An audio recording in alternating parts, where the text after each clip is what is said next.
Hi ladies and gentlemen, James Blackwell here, founder of 3 7-figure companies I started from scratch. And in today's video, I'm going to be talking about how to scale to 7 figures with half the team. So we're going to be again heading out in my Range Rover here. We're going to be driving around London and let's dive into it. I scaled to nearly 50 employees, then I cut my team in half and made more profit. Today, I'm going to break down how to build a 7-figure business, ultra lean with the right people, systems, and tools. So I went from lean to like a really bloated team. And one thing I realized was as you kept scaling, when you scale with more revenue, more ads, you add more people. And I've seen this with multiple 7-figure businesses, like a lot of my friends that run these companies as well. And we all found the same thing, which was you end up overhiring, and then that's like aggressive scale. So you're just scaling more ads, scaling more sales, more revenue, which means more team. But then what you realize is like sometimes there's a way to optimize, because when you do that, you sacrifice profit. And then you'll go in a profit stage where it's like, well, now I want to trim the fat. You'll end up overhiring, and there'll be people doing certain things in the business. You hired them because you liked them, or you thought they were good, or you didn't really have a need in that certain department anymore, but you didn't want to get rid of them. So you created roles for them. And I've been guilty of that as well. You end up keeping a hold of people that you like, that you think, well, we're making enough money so we can afford to keep them, but they weren't producing an ROI. And they didn't really have a dedicated role. When you do cut and you keep your core people that are A players or good B players, they can take on way more tasks than you would realize. Now with cloud, AI, and everything else, every employee in the business should be able to do the task of 2 or 3 employees in the past. So yes, you can pay them a little bit more, but they should be leveraging AI way more. For example, I had a full-time copywriter. I had a guy that just ran my email campaigns, an agency that ran my ads. Like, all of these things now can be pretty much done by AI or remote assistant, or one person in the team can do a lot of those tasks. So that was one thing that I realized was when you go in high growth stage and you're making more revenue and you can afford the extra employees, there'll be a time where you need to sort of trim back and look at the business and think, because I always have a hygiene standard, like minimum in my companies has to be 50% profit margins at all times. Ideally, we always aim for 60. But if we go below 50%, and I think one year in 2024, like it was around about 40%, but yes, the profit margin was less. But my business is a service-based businesses that I'm not looking, they're not going to sell or exit. So at the end of the day, we needed to be really fine with the margins. Like I did not want to have a company that was below 50%, because that's when it gets a bit risky.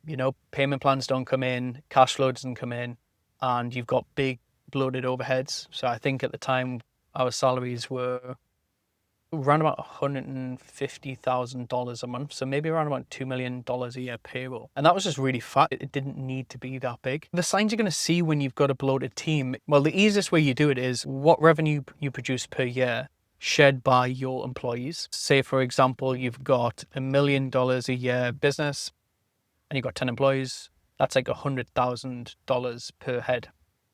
You really need to be looking at around about $200,000 per head unit. Now, the caveat to that, it's not black and white, because if you've got some offshore remote team, which in theory are way cheaper, then I don't really class that as one ratio to $100,000, because the pay might be only $18,000 to $20,000 a year.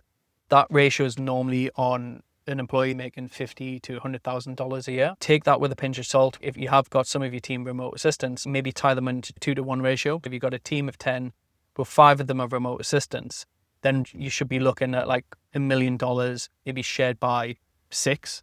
So then you've got a higher revenue per head, maybe 150, 160 per head, which could still be doable. But that's where you need to start to look at the bloat in the business. Revenue per head is one way. And I was doing this with my team. I would be asking, like, what do they do every day?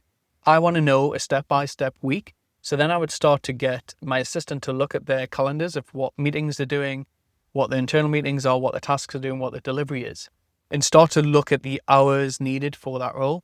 Then I'd start to give them more tasks. So if they're in the marketing department, but I know they can do something else, I'll stack on another 10 hours a week of workload and start to see the breakage points in them. That's probably another thing, is like actually looking at each individual role and breaking down what is important. We talked about on a previous video of you doing tasks that are maybe $10 or $20 an hour tasks. There will be tasks that they're doing that they don't even need to do in the business, but they're just busy being busy because they're not entrepreneurs. They're not business founders. They still care about your company, but at the end of the day, they're clocking in, clocking out. It's 40 hours a week for them. So you need to make sure that they are really dialed in on the actual 40 hours a week that actually matter in the business. So that's when I make sure I align with everyone in my company that they are revenue producing assets. Even if they're back-end delivery team, I get them to upsell, or they are part of something where we're actually going to increase the LTV of our clients and they're going to be some way selling. So that way, if you analyze their units of time of what they're actually doing, you'll probably be able to cut in what they're doing 30 to 40% of activity.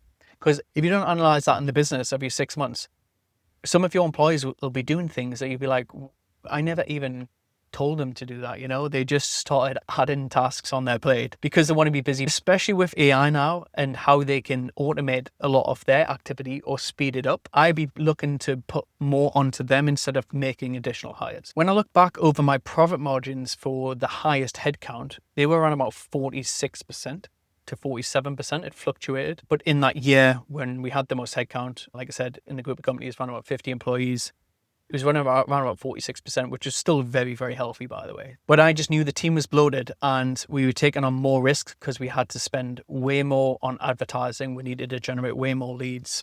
And when you have a front end that's depending on a sales team that performs, if they don't perform 1 month, which all sales teams, by the way, will have a shocking month sometime, that sets you back. That's where I was looking at the business of thinking, I think we are too fat here because we're getting bloated because we make a certain amount of revenue per year and we're making great profits that we need to just constantly hire people. That was where the profit margins were. When we trimmed back and cut the team in half, the profit margins went up to 62 to 64%, which is where the business is set up now on average. It fluctuates a little bit depending on the sales conversion on the front end. There's always ways to optimize your business, but one of them is definitely bloat and team bloat, especially with leveraging AI now. You don't need a big team to do multi-millions a year. There's articles, Forbes was saying there's going to be the first billion-dollar company with a team of one. For sure, you can do $1 million a year with a team of maybe one, and maybe, when I say a team of one, you as a solopreneur founder, maybe 1 or 2 remote assistants, and then AI, you could definitely leverage that. But as you're scaling and you want to get to multiple 7 figures, you for sure need a team. So I'm not going to be saying here you just cut all of your team. No, you don't. The only way you're going to get free is by having a team, and a great team for sure. But just keep the great employees and just give them more to do. You will be surprised what they can achieve and what they can add on to you in terms of business revenue and business profits. How do you decide who stays and who goes? We do like end of day reports in the Slack channel. I don't really check them. My team checks them, or my assistant will. But then I'll start just to look at every department every 6 months or so.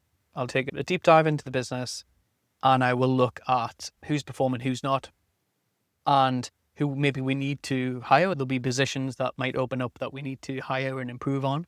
Looking at performance, trying to tie them back to revenue generators. I don't really care if they're working 40, 50 hours a week. If they're doing something in 30 hours a week, but they're delivering and they're making money, our clients are happy. So it'll be like, are the clients happy? They really like them in the business, they're delivering. And then also, are they generating revenue for the company? Front end and back end team all have revenue producing targets. If those 2 metrics are good, then I'll leave them alone. But if they're not generating the revenue that they should be, they actually are a cost to the business. There is employees in the business that will be a cost, especially on operations. So the first thing would be that, and then it would be attitude. So am I seeing that they're off sick occasionally? Are they putting in loads of holidays? I don't mind my team taking holidays, but I like people that are hungry. Are they sick a lot? Am I seeing that they're not online on Slack much? Because obviously most of the team work remotely. I'm not checking in on them all the time. So if they're not online on Slack, checking out on Netflix or YouTube or whatever and not actually doing the work. Another thing is making sure that they turn up to team meetings. So I always say with all my remote team, we do a 9:30 a.m. meeting every single day, Monday to Friday. Have to be on camera, not being late. I make it 9:30 so there's no excuse to be late. If they're taking kids to school or they're going to the gym before work, totally fine. But their goal is to show up at 9:30 and be on time. If I'm seeing persistent things of them being late or phoning sick, that's probably the next thing that I look at. Or if I have clients complaining about them or they're not doing the tasks that they should be doing. Those are all little signs. And you as a business founder, you should be on the pulse with that. You'll start to see the trends. The emotional side of letting people go, like if there's good people that have been loyal to you, but you have to let them go, it is tough, but you do have to sometimes be fair to them and be ruthless. There'll be people in your company that take you from A to B and other people from B to C and so on. So as you grow with the company, hopefully they can grow with you. But if they're not growing and leveling up, then there's going to be a time you need to cut them. So Felix Dennis talks about overheads walk on two legs, and he talks about that part where you hire potential first, so you're underpaying them and you're getting a lot of value. Then they level up and they show their potential and they're over delivering in the company, and you start paying them good because of everything in the past they've done and delivered. You pay them really well. But at some point it's going to tail off and you're paying them for the past experience and the past things they've done, but they're not actually helping you grow the business any longer. That's obviously when you need to cut. Most founders hate firing people, and I would say there's no logic with that apart from just going through the process. And I think especially businesses that are remote, it's way easier. It's on Zoom. Like most of the fires that I've made, in terms of the first 20 people I've fired have all been in office in person, which is way harder than just firing someone over Zoom. So you've just got to get used to that. Like I said, me having an in-person office and building a team out to around about 20 employees in a physical office gave me great experience to build a culture, build a team, manage a team well, and deal with everything that goes on in an office environment compared to remote. So in my group of companies, we have 30 employees, but none of them are managers. We just have leaders in divisions. I don't want to have a bloated team and have managerial layers. I'm the leader of the companies, and then I have mini leaders within there, but none of them are managers. When I've hired managers in the past, they've never worked out. They've really upset the team. Most of them aren't very good. Obviously, homegrown management, I'm a big believer in that. Now, obviously, there's economies of scale. If you're a 50-person company, you have different managers, they might have MBAs, like they might have processes. But for most businesses that are service-based agencies, for example, or online, there's no need for managers as such. You just need good leaders that can get the job done. You incentivize them in their department. You want to try and have different profit centers within your business in different business units, so they are just responsible for that and they get an upside of a certain amount of revenue or profit. And that way you know they're going to be looking after the rest of the team.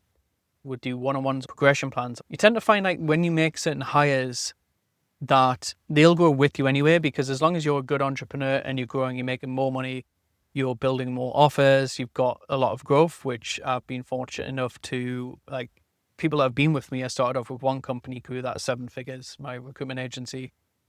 And then I grew the agency Blueprints, our education program that then turned into remote assistance AI. So our VA service off in South Africa. All of those departments, people have moved across 3 different companies with me and grown. So that was like, instead of having management layers, like that's their progression as you grow, like depending on what your goals are. If you've got ambitious goals to get to 10 million, 50 million, 100 million, then people will stay with you and can progress. But they're just responsible for themselves, like to do the job, to deliver on the role. So the offshore versus onshore, my team structure is around about 50-50. I would say 50% are offshore in South Africa, 50% are onshore, in a mix of between the UK, Dubai, US, Portugal, all around the world really, the employees. So I would say the 50-50 split is where we are at. Having that 50-50 split gives me the profit margins. The hygiene standard above 50% is important. 60% for us is the reason why 50% is offshore. So if we had 100% onshore in UK or US on all big salaries, then our profit margins would probably be like 40%, maybe 45%. But I really think the biggest multiplier now is AI. So what I did with our AI expert in our company was build a Claude AI brain for me, unpacking all of my IP in my head, every bit of logic, strategic decision-making, my knowledge base, and put that into an AI agent. So then my team have access to that. And I think bolting that with like your offshore remote assistants makes them a lot better to be able to do a lot of the tasks, but also just leveraging them with AI, because you're only paying a remote assistant really like around about $10 an hour. So say you're paying between $10 to $12 an hour. If you can get them to leverage AI, which is like copywriting, social media posts, automating a lot of tasks, delivering reports, there's so much they can do. you're getting so much more leverage now of AI. So like you using AI is great with Claude or whatever, but imagine your remote assistant doing the tasks with AI. That means for $10 an hour, you're getting probably $30, $40, $50 an hour of output because they're leveraging AI, so they're doing things quicker. So the $10 an hour you'd pay for 40 hours a week, you're probably getting 80 hours a week worth of work. So really for $5 an hour, there's never been a better time to build offshore with AI. There's no reason why your profit margins shouldn't be so high, like 50, 60%. I remember watching My First Million podcast with Sam Parr, and he talked about how service-based agencies used to be a pain in the neck. No one wanted to run them because you'd run 30% profit margins because you had high overhead cost. People in the US, the UK, we had to pay the staff team members, the salespeople, the fulfillment. And it was very hard to exit. Private equity were acquiring SaaS companies. And this AI model has flipped the agency model on its head because one person can do the task of 7. And that AI as a multiplier means that you can run 50, 60, 70% profit margins on an agency. And that's why private equity are getting more involved with this now, where you can actually sell your agency because you've got the leverage. You don't have high headcount costs. A great book, Built to Sell by John Warrilow, he talks about building the systems and processes, having repeatable processes so you can actually sell your agency. Imagine now bolting on AI with your offshore team and higher profit margins in an agency. This is also why you could have a great cash flowing agency that's spent around 50, 100K months easily with high profit margins. And you could work like 20 hours a week in that business and then build your second business, have that as a cash flow and producing asset. So yeah, again, for those that are interested in hiring a remote assistant, there'll be a link down below where you can book a call. We'll map everything out. We'll walk you through the step-by-step process of where there's time that needs to go back for you or in your business. We'll do a diagnostic on your business and the team, and we can walk you through what can be put offshore and the actual money that you can save. So that's it for this video. I hope you enjoyed it, and I'll catch you on the next one.